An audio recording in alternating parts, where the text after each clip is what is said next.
শুধুমাত্র একটি ডিম আর পটল দিয়ে যে এত জমজমাট একটি রেসিপি বানানো যায়, রেসিপিটা না দেখলে আপনারা বুঝতেই পারবেন না। পুরো রেসিপিটা দেখলে আপনারা নিজেরাও অবাক হয়ে যাবেন। সাধারণ পটল দিয়ে এত অসাধারণ একটি রেসিপি তৈরি হতে পারে। আশা করি রেসিপিটি সবার ভালো লাগবে। রেসিপিটি বানানোর জন্য আমি এখানে 4টে পটল নিয়েছি। পটলের খোসা ছাড়িয়ে নিয়েছি, তারপরে খুব ভালো করে জল দিয়ে ধুয়ে জলটাকে ঝরিয়ে নিয়েছি।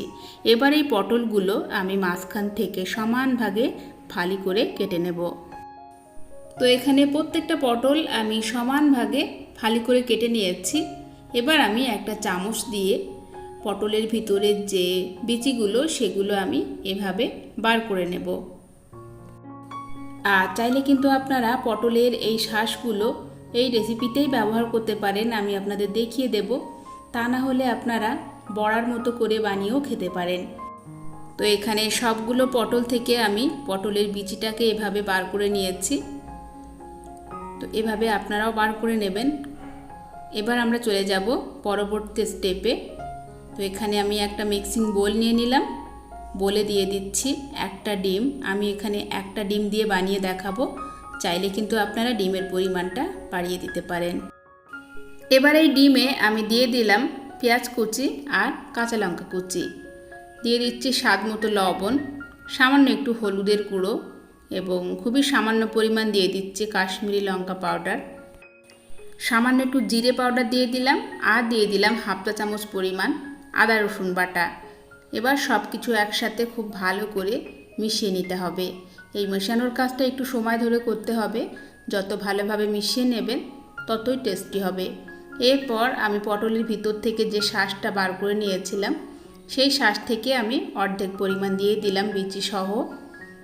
তো এবার এটা দিয়েও আমি খুব ভালো করে সব কিছু একসাথে মিশিয়ে নিলাম।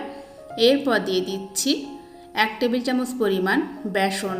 বেসনটা অপশনাল, চাইলে আপনারা এখানে বেসনের পরিবর্তে একটু চালের গুঁড়ো দিতে পারেন।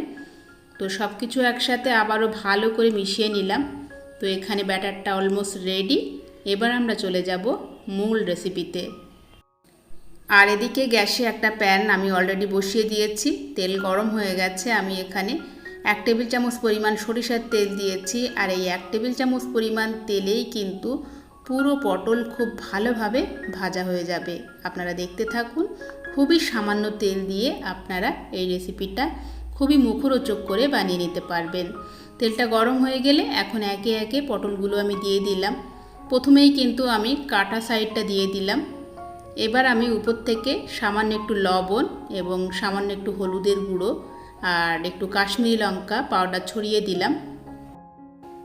এই পর্যায়ে রেখে আমি 1 মিনিটের মতো জাল করে নিয়েছি। এবার পটলগুলো আমি উল্টে দেব। তো এই সাইডটা কিন্তু বেশ সুন্দর একটা কালার এসছে আর পটলগুলো কিন্তু প্রায় 50% সিদ্ধ হয়ে গেছে। এবার আমি উল্টে দিলাম আর এই পিঠটাকেও এখন খুব সুন্দর করে প্রায় 1-1.5 মিনিট ধরে ভেজে নেব। তো বেশ কিছুক্ষণ ভেজে নেওয়ার পর এখন আমি যে ব্যাটারটা বানিয়ে রেখেছিলাম ডিম ও কাঁচা লঙ্কা পেঁয়াজের যে ব্যাটারটা, তো সেই ব্যাটারটা এখন পটলের ভিতরে আমি একটা চামচের সাহায্যে এভাবে ভরে দেব। তো এখানে একে একে কিন্তু আমি সবগুলো পটল ভরে দিলাম। আর ব্যাটারটা কিন্তু অবশ্যই এভাবে মুখোমুখি ভরে দেবেন, তাহলে এই পটলগুলো দেখতেও ভালো হবে আর খেতেও টেস্টি হবে। তো এভাবে দেওয়ার পর আবারও আমি 1-1.5 মিনিট ধরে লো টু মিডিয়ামে রেখে জাল করে নিলাম। এবার কিন্তু উপরে অনেকটা ড্রাই হয়ে এসছে। এই পর্যায়ে আমি পটলগুলো আলতো হাতে এভাবে উল্টে দেব। তো একে একে সবগুলো পটল আমি উল্টে দিলাম। আর এখন এই পিঠটাকেও আমি 1 থেকে 1.5 মিনিট ধরে লো টু মিডিয়ামে রেখে ভেজে নেব।